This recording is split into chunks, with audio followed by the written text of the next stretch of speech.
Hi hello నమస్తే friends, welcome to free daily jobs. Friends, ఈరోజు మీ వద్దకి ఒక లేటెస్ట్ నోటిఫికేషన్ తీసుకొచ్చేసాను. ఈ నోటిఫికేషన్ ద్వారా మనకి Bhaskaracharya national institute for space applications and Jio informatics సంబంధించి మనకు ఒక లేటెస్ట్ నోటిఫికేషన్ అయితే పడింది.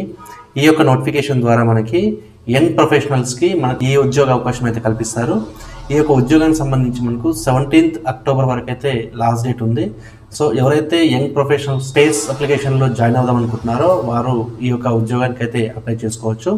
సో ఈ యొక్క ఉద్యోగానికి సంబంధించి మన యంగ్ ప్రొఫెషనల్స్ 1 కింద మనకి 90 ఉద్యోగాలు అయితే కల్పిస్తున్నారు. అదేవిధంగా యంగ్ ప్రొఫెషనల్స్ 2 కింద మనకి 10 ఉద్యోగాలు అయితే కల్పిస్తున్నారు. ఈ 2 ఉద్యోగాలకు సంబంధించి క్వాలిఫికేషన్ వివరాలు చూసినట్లయితే ఈ యొక్క యంగ్ ప్రొఫెషనల్స్ 1 సంబంధించి మనకు బీఈ లేదా బీటెక్లో కంప్యూటర్ లేదా computer application science, information technology, artificial intelligence, data science with least 60% marks pass అయి ఉండాలి. అదేవిధంగా యంగ్ ప్రొఫెషనల్స్ వచ్చేసి మనకు 2లో 10 ఉద్యోగాలు అయితే ఉన్నాయి. ఈ 10 ఉద్యోగాలకు సంబంధించి ఎంఏ లేదా ఎంటెక్ చేసి ఉండాలి. దాంట్లో computer science, information technology and artificial intelligence, data science వీటిలో కనీసం 60% మార్కులతో పాస్ అయి ఉండాలని చెప్పేసి కూడా మనకు ఈ యొక్క నోటిఫికేషన్ చెప్తుంది.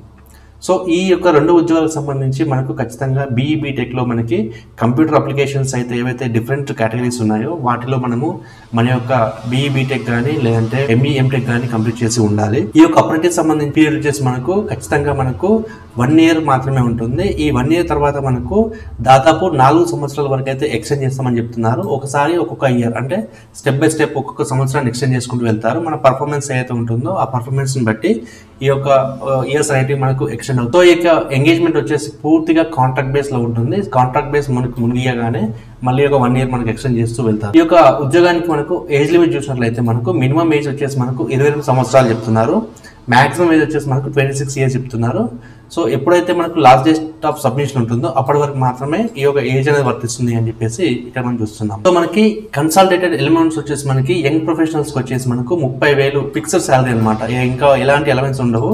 సో ఎవరైతే యంగ్ ప్రొఫెషనల్స్ 1 కింద వారు ఉద్యోగానికి అర్హత సాధించి సెలెక్ట్ అవుతారో వారికి 30,000 ఉద్యోగం అయితే లభిస్తుంది. అదేవిధంగా యంగ్ ప్రొఫెషనల్ 2 కింద మనకి ఎవరైతే సెలెక్ట్ అవుతారో వారికి 42,000 ఉద్యోగం అయితే లభిస్తుంది. సో మొత్తానికి 30,000 అదేవిధంగా 42,000 ఉద్యోగం అయితే. యాన్యువల్ ఇంక్రిమెంట్ వచ్చేసి మనకు అప్ టు 10% పిఏ ఉంటుంది.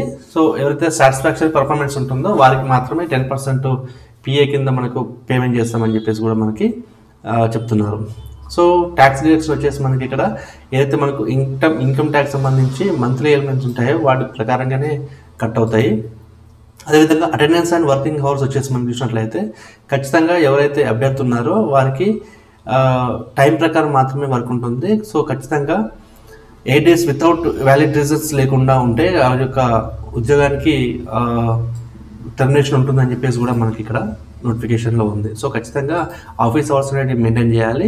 సో బ్యాక్ టు బ్యాక్ అంటే లైన్గా మనకు ఎన్ని రోజులు కనుక లీవ్ తీసుకున్నట్లయితే మన ఉద్యోగం అనేది వెళ్ళిపోతుంది. సో ఈ విధంగా ఈ యొక్క ఉద్యోగం సంబంధించి మనకు లాస్ట్ డేట్ వచ్చేసి మనకు 17th అక్టోబర్ వరకు అయితే ఉంటుంది. ఎవరైతే మనకు బీఈ బీటెక్లో ఎంఈ ఎంటెక్లో మనకి ఎవరైతే కంప్యూటర్ అప్లికేషన్స్ చదువుకున్నారో వారికి ఈ యొక్క ఉద్యోగం అనేది చాలా ఉపయోగపడుతుంది. సో స్పేస్ సెంటర్లో పనిచేసే అవకాశం కూడా లభిస్తుంది. కాబట్టి ఖచ్చితంగా ఈ యొక్క ఉద్యోగానికి అప్లై చేసుకోండి. సో ఇది ఈరోజు మనకు సంబంధించి ఒక లేటెస్ట్ నోటిఫికేషన్. మళ్ళీ ఒక నోటిఫికేషన్ మళ్ళీ కలుద్దాం. అంతవరకు నమస్తే.